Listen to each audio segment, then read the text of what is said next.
Ayesha Hazarika is a columnist, author, political commentator, stand-up comedian and member of the Most Excellent Order of the British Empire, which is an honour bestowed by the Queen. Previously, she was a Labour Party special advisor to the likes of Gordon Brown when he was Prime Minister and Ed Miliband as leader of the official opposition. She's also advised business leaders in the music industry and other sectors. Here she speaks to me about what she's learned about achieving success in her own right after spending so many years coaching others. Her fear is of losing what she's built up for herself. Ayesha, I finally got you. Finally. I've been trying to get you for so long on this. I know. But you're a very busy person. A portfolio career, they call it. Yes, or not really knowing what I want to do when I grow up, or not having a proper job. You are incredibly busy. You're always doing something. Yeah, I mean, when I left my job in politics, which was just over 3 years ago, politics had been my life for such a long time and it absorbed me completely. So when I left it, I really didn't know what to do. And I decided I didn't really want to kind of go and do sort of a corporate lobbying job or public affairs job. So I decided to sort of have this philosophy, which is say yes to life, like say yes to every offer, within some reason, obviously. But yeah, so that's what I've done. And so as a result, my days and my weeks and my weekends are just filled with the weird and the wonderful and the obscure, but the madly interesting. Take us through a typical day. It's so hard. There is no real typical day. I mean, my week is really framed by CNN Talk, which I do with your good self, Max Foster, CNN Talk. That's Monday, Wednesday and Friday. Then I do a lot of extra television commentating work or radio commentating work on politics, just depending on what's happening. So sometimes I'll just get a text from a producer saying, can you just come into the studio now? This has broken. So you have to be really flexible. On top of that, I write newspaper columns. I write a column every Tuesday for the Evening Standard on a Wednesday.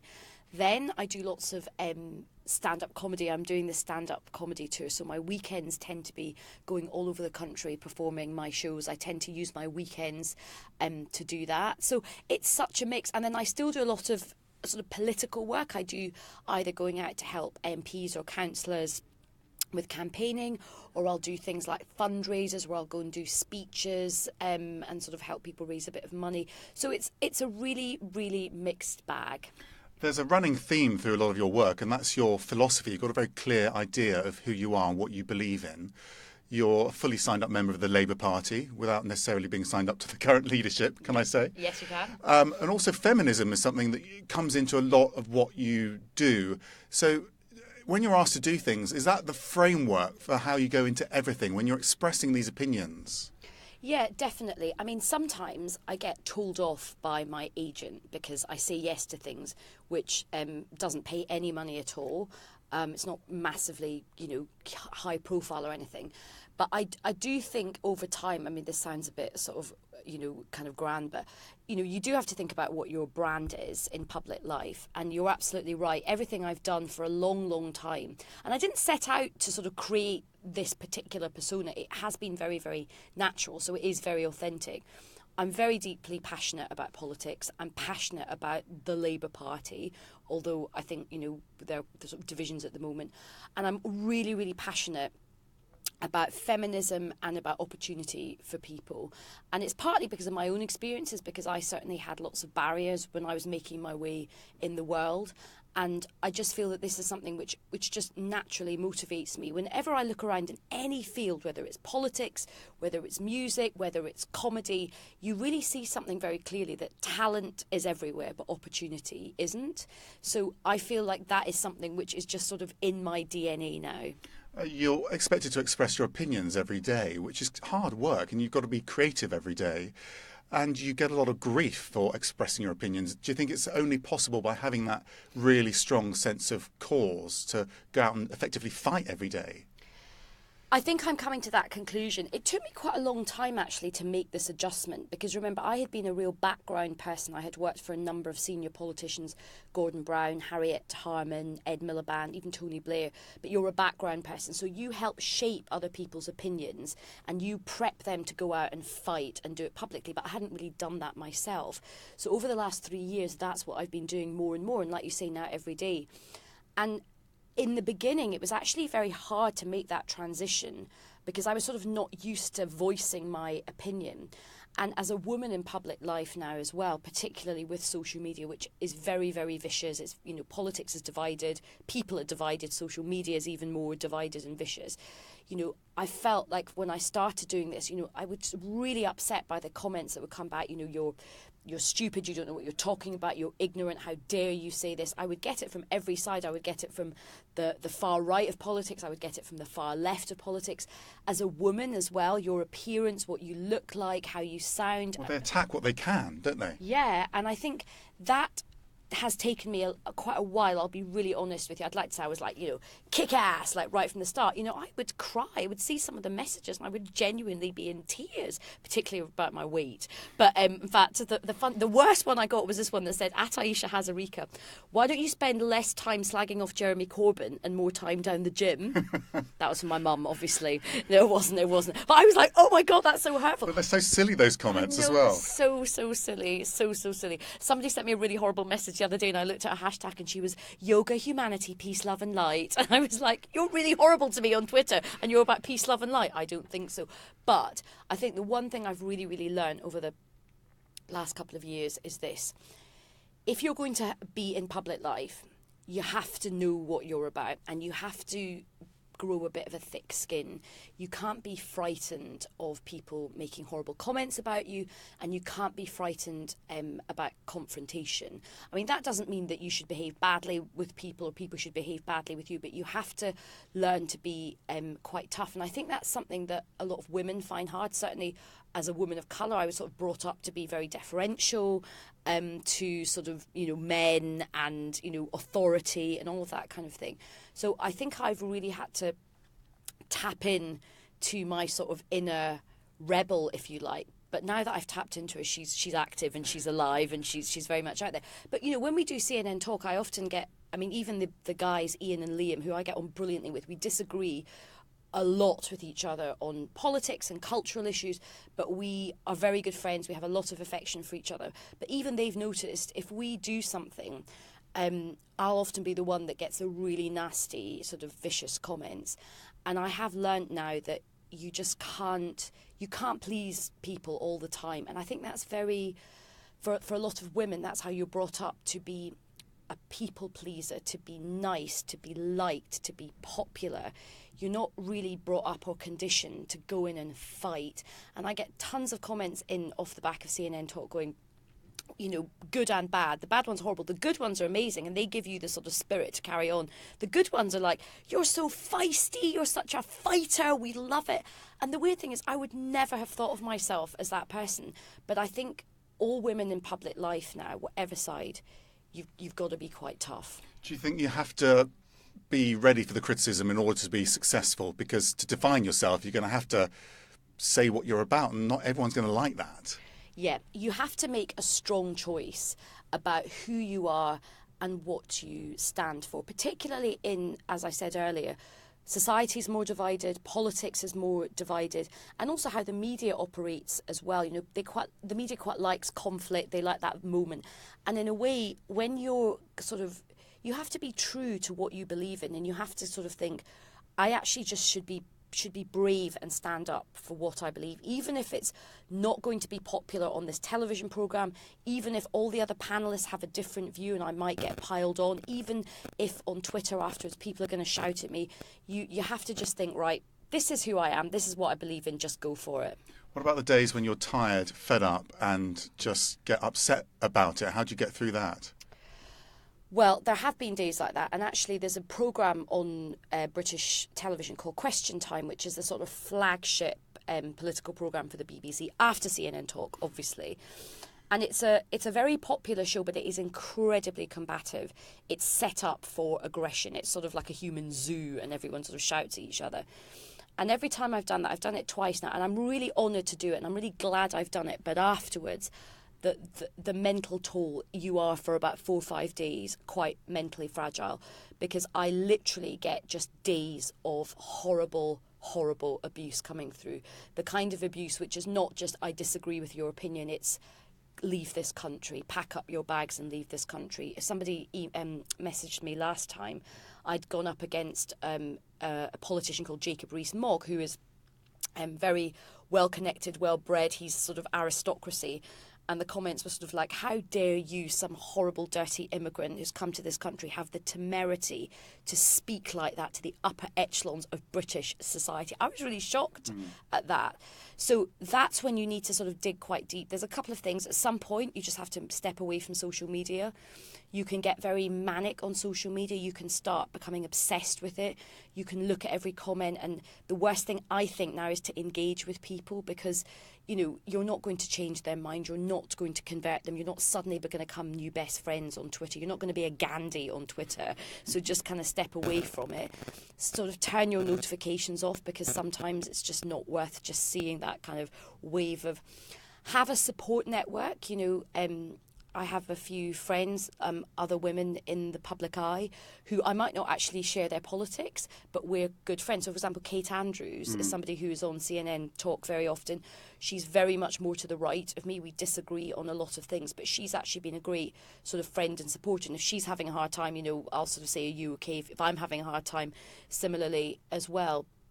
But I think the most important thing you have to understand is that for somebody to go out of their way to write a horrible message about you, and this does sound kind of hippy-dippy, but I really think it's true, it says more about their own mental condition and their own state of unhappiness than it does about you. And I think you have to sort of understand that that person is deeply messed up, deeply unhappy. They may have lost their job. They might be under a lot of pressure.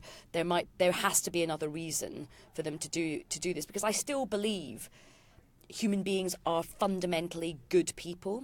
And I think I have had horrible rows with people on Twitter.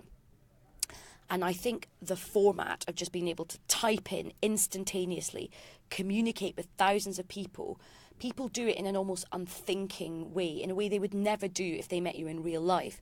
So I've had sort of rows with people on Twitter, and then I've met them in real life, and they have been so nice, and I've been shocked, and I think we've both been shocked with each other. You know, we've been adversaries on Twitter, then we've met in real life, and it's like, actually, when you look at somebody face to face and you make eye contact with them, you get an empathy and you can make a human connection that you just can't do on social media. And I still do believe that ultimately people are good and they want to be good. I think, and they don't want to be this kind of unkind, sour, toxic, hateful person.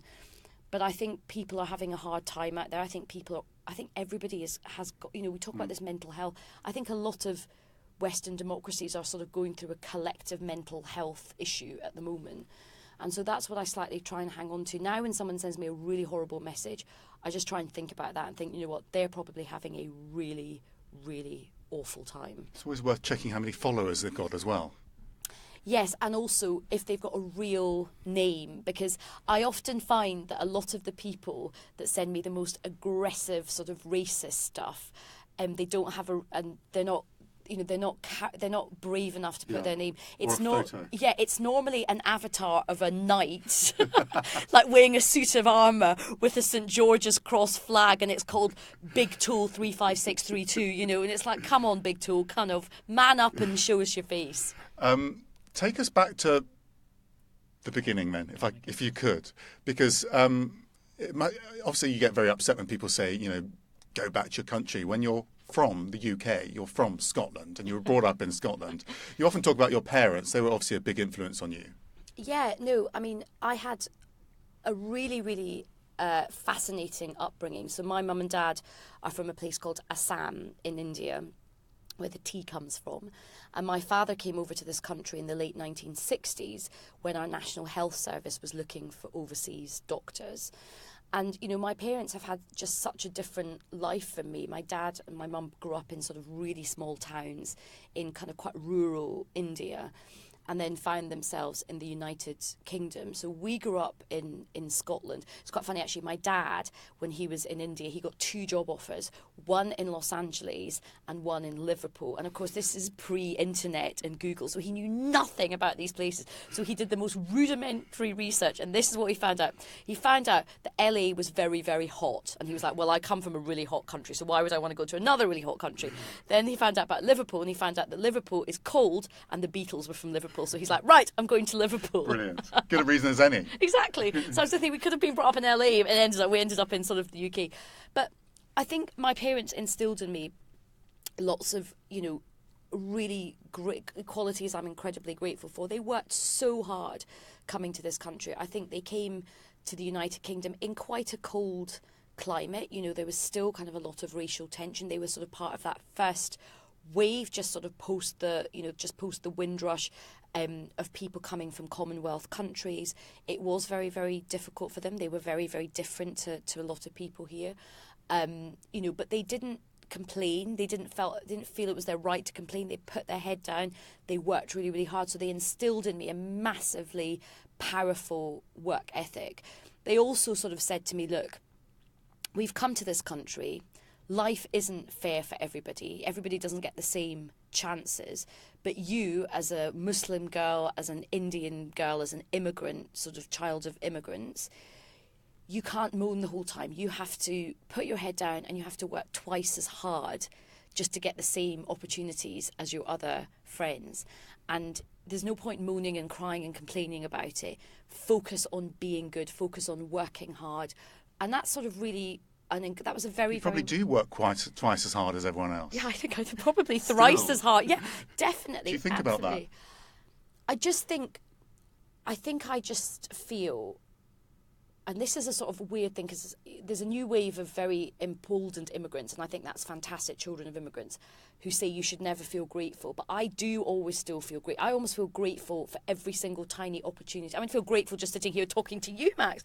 I almost have that slight imposter syndrome, which is, I feel so lucky as, with my background, where my parents have come from, to be given these opportunities. So I have to treasure every opportunity. I have to work really, really hard. I cannot take anything for granted because it could be taken away from me really quickly, and it might be really hard for me ever to get an opportunity like that. Is that your fear for losing what your parents have built up for you? Yeah, I think losing what they've built up for me, but also losing what I've built up for myself. Look, my parents still have no clue what I do. They see me on CNN talk. To be honest, Max, they're more excited about seeing you than they are seeing about me. Honestly, my mum absolutely loves you. It's ridiculous. My mum loves you, so there's balance there somewhere. But my parents still, at the end of the day, secretly wished I was like a doctor or a lawyer, because there's this immigrant thing where, other kids get told when they're tiny and we, sweetheart, you can be anything you want, a princess, an astronaut, a ballet dancer. You get told as an immigrant child, beta, you can be a doctor, lawyer or accountant. Any one of those three things, because there's this desire for security and stability and a profession. So I think my mum and dad are still slightly aghast that I never became a doctor or a lawyer, although I did become a spin doctor in politics, which sort of assuaged them. So I think they can't believe that I didn't do a traditional thing. They can't believe I didn't get married. I haven't had children. I'm not a sort of traditional kind of person. But I think they do respect what I've done now. I think as they get older and they see me doing more telly work, and they are quite political, they are really interested in politics, they do kind of respect. They're still deeply confused by me, and I'm deeply confused by myself as well sometimes, Max. I think they do have a respect for me, but I think what they worry about and what I worry about, what they've given me, is that when you're a freelancer doing this kind of work, it's always quite insecure anyway. You might be flavour of the month for a while, and then suddenly nobody wants to know sort of who you are. It's quite precarious. So that goes against our deep fears and our desire for security. So that sometimes is quite precarious. My mum will sometimes kind of say to me, what's going to happen in the future, and do you have a pension and all? I'm like, don't talk to me about all of these things. But I think they are proud of me. And what's interesting is they have a whole group of people from Assam who sort of came over around the same time as them, mainly doctors. And there is this little Assamese community in the UK, and we have this thing called Assam Day where everybody sort of gathers. And my mum and dad said that there's been a real change in how people talk to them about me. So there was a kind of a period where everybody was like quite embarrassed for my parents because of me, because I hadn't done any of the traditional things. They talked about my brother a lot because my brother's a surgeon, he's had children, he's ticked every single box kind of thing. But now my parents say it's really, really funny. It's like the whole community has sort of got behind me now because they've seen me like on things like CNN Talk and the Andrew Marr Show. So now my parents say that they are inundated with all these aging Assamese people coming up to me going, your daughter, she's doing so well. We loved it when she had a fight with Nigel Farage. Go! And all this kind of thing. Well, you're helping redefine what people after you can do as well. Do you feel you've broken some barriers there, some boundaries?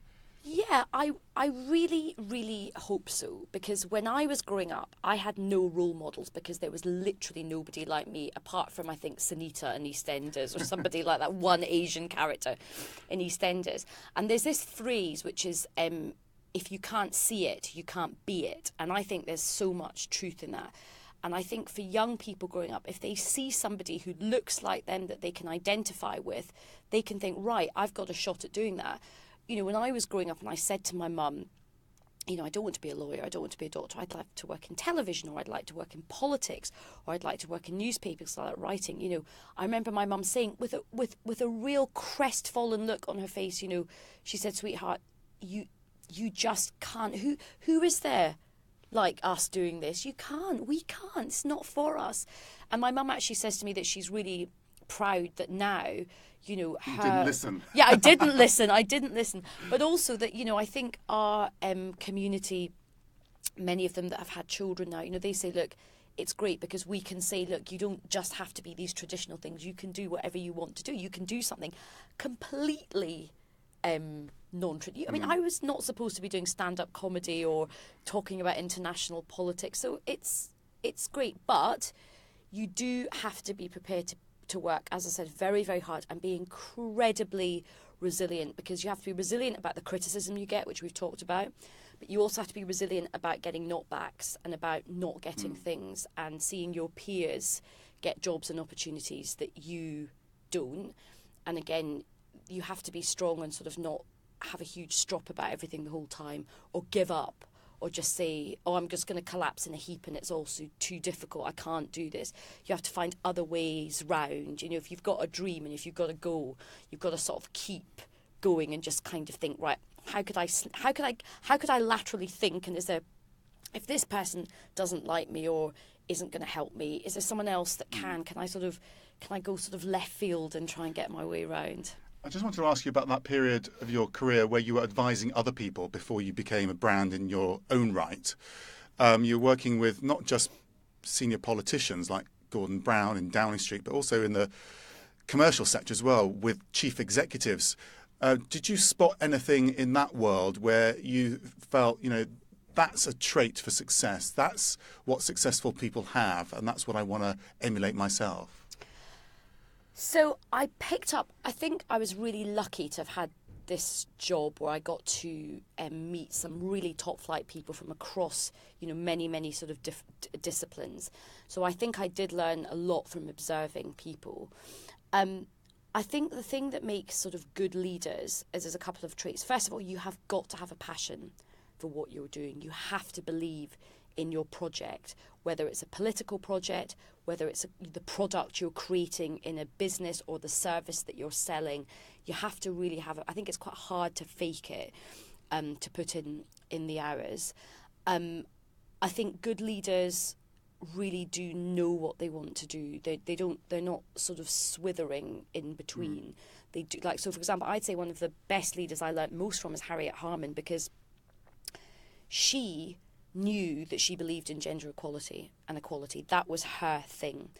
And she got slagged off. I mean, this is way before #MeToo and, you know, trendy Wendy sort of feminism as a lifestyle. You know, she was pushing the calls for feminism when it was deeply, deeply unfashionable and deeply unpopular, even amongst the Labour Party and left-wing progressives.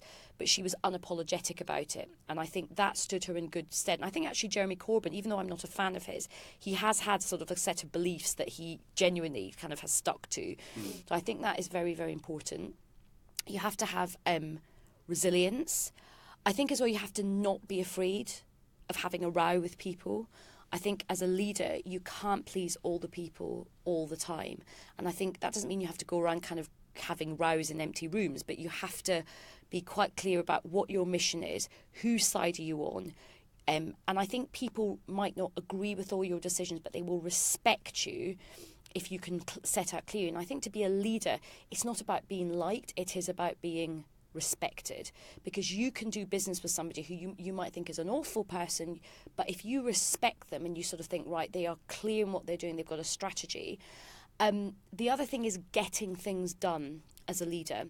I saw a lot of people in business and in politics who would just say, oh, everything's just too hard, everything's stacked against me. They would sort of complain all the time, they would find problems all the time, and they never sometimes went for sometimes the counterintuitive thing was, okay, what can you do? What's the low-hanging fruit that you can achieve? And I think whatever walk of life you're in, sometimes people sort of almost sit back and they're waiting for this sort of perfect moment to happen, whether it's an amazing product or an amazing political campaign, or they wait for all the sort of goodies to land on their lap at once. And it doesn't happen like that. You have to almost take baby steps to sort of build up your portfolio about what you're doing. And the more people see you to actually achieve tangible things, then they respect you more. One of the things I'm always struck by when I speak to politicians, particularly the ones that are starting out now, who think they're really good and they think they might be leadership material, I will say to them, what's the top 3 things you've done, like, in the last month? And they often just look at me and they're like, well, you know, I've had loads of lunches, or I'm out in the mix of things. I'm like, no, tell me the actual things you've done. Have you helped a housing campaign in your local? It doesn't have to be a big thing. Just tell me the practical things. And it's similarly, I find that as well with CEOs as well. Sometimes, you know, I think they could focus down on actually achieving small tangible things, and then they would progress. The other thing which I think makes a really good leader is knowing yourself, having self-awareness, knowing what your strengths are, but knowing what your weaknesses are, being able to be strong about what you think, but also taking good advice from people. Now, it doesn't mean that you should get railroaded off the path that you want to do, but no man or woman is an island. Nobody is a perfectly formed human being or a perfectly formed leader. The best leaders I saw would also pick people who were not just in their mould. So they would recognise where they had a weakness, and they would bring somebody into their team who was strong in that area. So they sort of, you know, complemented them. So they had a broad range of skills and views and sort of reach within their team. One of the big mistakes I saw in politics was a very homogenous set of people around the leader. So essentially there was massive group think. I saw that in politics, I saw that in the music industry. I mean, I used to have this joke when I worked with Ed Miliband, as much as I absolutely adored him, but you know, I fought really hard to get into the room where all the decisions are made and where all the power play happens. And I kind of crawled my way into the room, and I got there and it was just all men. It was all men. And they all looked the same, and they all sounded the same, and they'd all gone to the same school. They had the same political school of thought, and they were all called Bob, Tom or Simon. But then, you know, similarly, when I worked in the music industry, and of course, you know, we didn't do so well in our elections. We kept losing elections, and that's because it was just white men who'd studied PPE from Oxford or Cambridge in the room. Exactly. You know, where's 50% of the population the women? Where are the BME communities? Where's class being represented? Where is outside London being represented? How can you pitch ideas to the country when the country is not even in the room? Similarly with the music industry, when I worked for a big company called EMI, I remember I would get the chance to sit in board meetings. I would be observing, and I would look around the table, and it was just this kind of sea of very nice but older, white, bald men. I would say tearing their hair out, but they didn't have any hair to tear out. And they'd be like, why is it that we cannot crack hip-hop in North America? Why is it? What are we missing? What are we missing? I was just thinking, look around, the light bouncing off their bald white heads. I was like, dudes, this is, just look around the room. You need somebody on the board that, you know, is of that world. So I think that is a really important thing for leaders to do. And also, you have to, I think how you treat your staff is really important. You can't be a successful leader. It's like, you know, there's that old cliched phrase that behind every, you know, great man is a woman. Actually, behind every great man is normally a surprised woman. But behind every great human, behind every great leader is an army of advisors, staffers, PAs, promoters, marketers, and, you know, at your peril do you mistreat your team. You cannot rise if you don't actually, you know, bring people with you. And I think if you want to lead, whether it's a company, whether it's the country, and you can't even lead your team of people in a functional way, I think that's a bad sign. Ayesha, that's great advice. Thank you so much for speaking to me. Absolute pleasure.